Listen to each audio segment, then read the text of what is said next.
Hello everybody, welcome back to my channel. My name is Queenie. For those who don't know me, reviewing Married at First Sight Australia, Season 10, Episode 6. Before I get into it, please make sure to like the video, subscribe and hit the bell, and leave a comment down below. One of y'all said I don't plug my Instagram enough, so you're right, I don't. So I'm taking this opportunity to do that. Here's the banner down below, so you can follow me there if you would like. On to the episode. We were left off with Josh and Melissa having different opinions on how to handle the sex talk in terms of addressing it to the public. And so over dinner, they just kind of flesh it out like, okay, we can be conservative, but we still need to talk about it. He needs to be open and to be able to speak about things. So I feel like I need to tell him. There has to be something that you do have to keep for yourself. If you can just understand my point of view, I'm a private person, especially around intimacy. I don't really talk about it in that way. He might not speak about it as much as me, but we're okay. Come here. Ooh, In terms of who was in the wrong initially, I would say it was Josh. I know some of you people were siding with Josh. I would say it was Josh only because he blatantly lied. You know, I feel like if you're asked a direct question, you can give a direct answer without being detailed and without, divulging everything about your business. So yeah, the lying, he had to lie. However, being raised conservative, being raised as a person who is not comfortable talking about taboo topics. I don't think sex is taboo, but I grew up in a household that thought sex was taboo. So honestly, yeah, I see where he's coming from. I can understand him being hesitant to share on national television. It's not even national. I'm in Canada watching Married at First Sight Australia. This is international television. I get him wanting to keep some things sacred in his marriage. I don't think that it's an issue for him to be quiet about their intimacy. I do look at Melissa sideways when she's like, it means you're not attracted to me if you don't say that we had sex. No, it doesn't. No, it does not, actually. But they came to terms and we're moving forward. As the honeymoons end and the couples are getting ready for the first dinner party, Bronte and Harrison are not on speaking terms. I did feel like you'd checked out emotionally. Like, I'm the type of person who I take things to heart. It's not a nice feeling when your husband says that he's not sexually attracted to you. We're just putting a Band-Aid over things, but I'm hoping that we can eventually move forward. He says he wants to build a strong friendship as a baseline for their relationship, but I'm sorry, I find it very hard to trust somebody who had a plethora of women prior to coming on this show, like so soon before coming onto the show, and then a person who was basically acting like he wanted to rip my clothes off, and then the next day after he does, acts like I'm clapped in the face or something. Like, I just, clapped means ugly for the people who don't know that kind of slang. I do not trust that kind of person. There's something about you is sleazy, something about you is slimy and grimy. There's nothing about you that makes me think, let me build a strong foundation of friendship with this person so we can continue in this marriage that is already starting on a farce, but I'm just going to turn a blind eye and just continue forward. Bronte, no. Bronte. And for a good portion of the episode, she was going along with it. And I was so frustrated because this man does not deserve a clean slate. The slate is still dirty. He's adding on to the slate as we speak. Come on, girl. The other couple who's not on speaking terms is Jesse and Claire, which is so funny because apparently Claire just talks too much. But yeah, they have not been speaking. Claire takes it upon herself to extend the olive branch to Jesse and, see if they can sort out their issues. And Jesse only makes things worse. I apologize for saying it's star sign crap. I want to be a team. I want to walk in tonight on the same page. I want to walk in tonight with you. I mean, I did consider coming to see you, and every part of me was just like, no way. I don't chase girls. Gross. So he apologized about the star sign comment, and I'm like, okay, cool. But he didn't address the whole, she talks so much and whatever. That's clearly still an issue for him. So I'm not surprised that he didn't want to touch on it because that's not something that he is sorry for saying. And then he's going to add fuel to the fire by saying like, yeah, I acknowledge that I'm wrong, but I wasn't going to apologize because I don't chase women. So not only are you projecting your insecurities on me, you're a prideful person, so much so that even when you admit to being at fault, you will not come and say that. I now have to draw you out for you to apologize, even though you know you're wrong. Oh my God. How old is this man? It's giving 12. It's giving 13. This is so pathetic. On to the dinner party. Lyndall and Cameron are first to arrive to the cocktail hour portion, followed by Bronte and Harrison, who are hand in hand, surprisingly. Tawny and Ollie are next. Leighton and Melinda follow. Alyssa and Duncan, Melissa and Josh, and Caitlin and Shannon all arrive. So Cameron is sharing with the other guys that Lyndall does have cystic fibrosis. However, she has extended her life expectancy due to the new drug. She's got cystic fibrosis. Oh, wow. So, like, I've had, like, good mates that have lost their partners because of it, which threw a curveball at me. So you're aware of that? These drugs, and they really helped her out. Her lung capacity is back to, like, 95%, which is all. She's probably got better lungs than me. Oh, mate, that's a cracker. Yeah, it was good. Happy? Yeah. Our wedding was like... Winning? Yeah. I'm of two minds. I love how he was eager to share, like, there's this thing, but it's not an issue. And even if it were an issue, I'm so into her and we're going to dive in head first. Like, you know, I'm not deterred by connecting. I'm not deterred from pursuing this connection because of the diagnosis, right? And then on the other hand, I'm like, did they talk about him being the one to share? Because if they didn't... and if they did, great. But it seemed like she didn't mind. I'm pretty sure the conversation was an earshot of her, and she went up to him and was checking in on him, making sure he was okay. So I think it's okay. But yeah, that was my little concern. I was like, ugh, did she give you the green light to share? But even if she didn't, it seems like everything's great between them. So we're going to move on. The next people to arrive, or the next person actually, is Claire. She arrives on her own, and the women are obviously very quick to rush to her aid. And they're like, yo, where's your husband? It kind of started, I guess, at the airport, going to our honeymoon. And he's like, can you shush? You're like really loud. And I was like, what? He shushed her. He shushed her. Bye, Jesse. Everyone's reaction left me in tears of laughter, especially John. He shushed her. I don't know why that made me laugh so hard. But anyways, yeah, shushing is just so rude. That is something that children do to each other. Like, if an adult told me, another adult, to shush, I will have words for you. More words. We're going to do the opposite of what you're asking me to do. You know what I mean? I think there's a way to ask somebody politely that, hey, maybe wrong place, wrong time for this kind of conversation, or this conversation at this volume. There's just ways to go about it.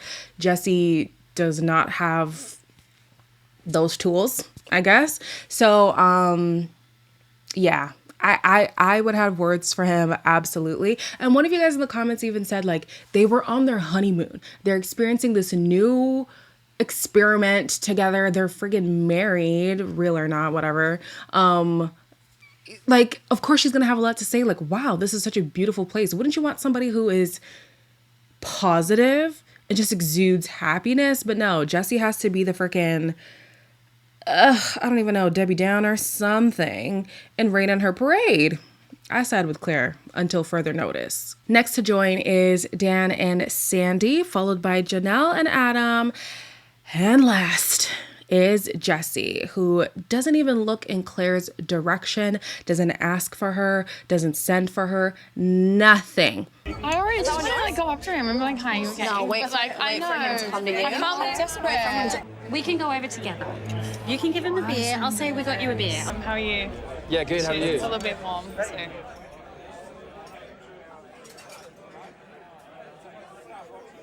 Do you guys want a minute? I don't... Yeah? Am I the last one? Yeah, you are. Yeah. Good to finally be here. I just feel really stupid. Jesse, you're pathetic. You're pathetic. Like that is so pathetic, you guys.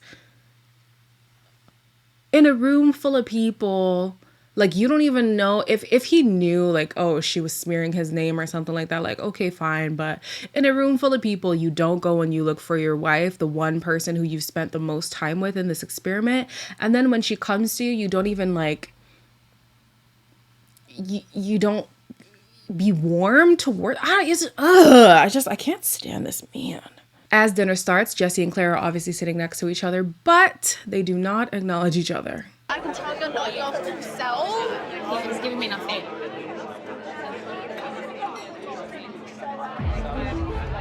Claire is like trying to amass, you know, teammates. I'm not gonna dump that on the table and be like, oh my God, Claire. Claire's happy to do that with me. I don't want to put you guys on the spot. No, I do. Oh, thank you. So if you've been here for my Married at First Sight reviews, whether it's US or Australia or UK, wow, I did all of those. Yeah. Then you know I'm a proponent for presenting as a united front. That's just what I believe. I think in marriage, we show up as a unit. We'll hash out our issues on our own. Or like if you're in company where like you actually came to hash things out, then that's a different story. But in this case, I was so happy that Claire aired Jesse out because this man has not been kind. This man has been cold. This man has been dismissive. If you don't want to talk about it, I will. If you don't want to talk about it, honey, I will. And so the table actually turns to Jesse and asks him, okay, well, what is your side of the story? And he decides to sugarcoat the whole situation as if he wasn't the one being rude. I noticed that Claire, as far as I'm concerned, was talking pretty loudly. And I said, let's Shush. Can you shush? Like, what do you mean by her loudness? Like, that's just who she is. I am the way I am. I'm not drawn to loud people, ostentatious, gregarious people. I just, you know, it's a bit too much for me. I feel like I'm just like going more and more inside my box here. I am so glad that both Claire and Bronte were like, no, that doesn't quite sound right. I need to know more of what you're trying to say because it seems to me you're trying to act like I was the one antagonizing you and you're in the right for being rude towards me. And that's not how it went, as far as we know. I mean, I haven't yet seen Claire to be that whole like talkative to the point where it's annoying, it's ear piercing. So for right now, I'm on Claire's side. However, Bronte, you've got a lot of energy for somebody else's husband where you could be giving 80% of that to your own. But we're going to touch on that in a moment. Melinda is asked how things are going in her marriage, and she says she has basically found the perfect match. She's just not attracted to him. And everything I asked the experts for is latent, but the only thing that is lacking for me was like that initial connection or that initial attraction. Intimacy is huge and it makes people grow fonder. But you're going to have to navigate that one on your own time watch, and there is no time watch. He might surprise you, man. He might blow your mind. Let me tell you. What's happening? Nothing. Harrison is opening up at the table about how his wedding went. And at first, you know, he was just telling a small group of people, but one of the other brides was like, well, I mean, you might as well tell the table. And this is where things went left. The overall wedding was actually incredible. And as I've said to Bronte before, when she walked down the aisle, she literally took my breath away. I had a single life, you know, coming into this where, you know, I was dating around. That's just who I was. We'd been seeing each other and essentially lied that we were going to continue a relationship on the outside while I was in here. Oh my God. If I were Harrison, I would have never brought this up. knowing that I am not spotless, I would have shut my mouth. Because Bronte, I mean, she did bring it up to, I think it was to Lyndall at the cocktail hour. However, she put the blame on the friend and made Harrison seem like he was completely clean. I would have just left the narrative there. But here goes Harrison opening up the can of worms, and so the worms have spilled out, okay? Melinda is not buying Harrison's story, and she thinks he's a sleazeball. I just don't think girls make this stuff up about guys. She didn't just mess up my day, she messed up Harrison's day. I don't trust him. I don't think she should trust him just yet. Two people can really find each other, you know? I sent her a very strongly worded text message that I'm never seeing her again and deleted her number in front of Bronte. Yeah, but surely before the show you did that, no? I didn't know how forceful I needed to be about it. Like, I'm getting married. Like, how much more? Are you serious? I do have advice for Bronte, and it's run fast. I fully side with Melinda. I feel like when you are in this process, you are acting as if you are an engaged person. So while you were dating the plethora of women that you were on the outside, or this friend that you had that turned into a crush that you wanted to pursue either during the show or off the show, I don't quite remember. Why was that all a factor while you're here in this process trying to get married to me? Like, no, your past life does affect what we got going on in here. And the way that this man does not associate the two is terrifying. So like, if we're in a relationship, because we're not engaged, you're just going to engage with other people. Because we're not married, you're going to seek other I feel like it piles onto other things. And I do not trust this man. Bronte is now realizing that she may have buried the hatchet too soon. And is now starting to be like, wait, hold on. This actually is a red flag. Totally heard Melinda. And it makes me think, like, is half the things that this girl said true? There's things that have come up for me that have played on my mind. I want you to show me that you're in this as much as I am. Oh, no, he's asking her to prove herself. To show her. Wow. You're not giving anything right now. We don't talk. We haven't seen each other. Now I feel like I'm the only one putting any effort into the relationship, and now I'm calling her on it. She's like, I just need space. He's cast himself in the victim role. That's not good enough for me. How did You guys, Harrison is absolutely terrifying. How did Harrison manage to flip the script on Bronte? Basically asking her to prove herself to him. And then she sits there and starts trying to prove her. Bronte. Why are you proving yourself to this man? At every opportunity to make a misstep, he has made a misstep. And you have decided to step up, be the bigger person, and accept him for whatever missteps that he had, put up forward in your relationship, or choose to turn a blind eye and move forward as if it didn't happen. But now you're here proving yourself to be the one who's committed? Bronte. The energy that you were giving to Jesse about how he's treating Claire, I need you to put that energy onto your husband. Please and thank you. Oh, I'm so ready for the experts to chime in. I know that Jesse and Harrison are both going to get it. And I cannot wait. As always, please make sure to like, comment, share, and subscribe. And I'll see you guys in the next one.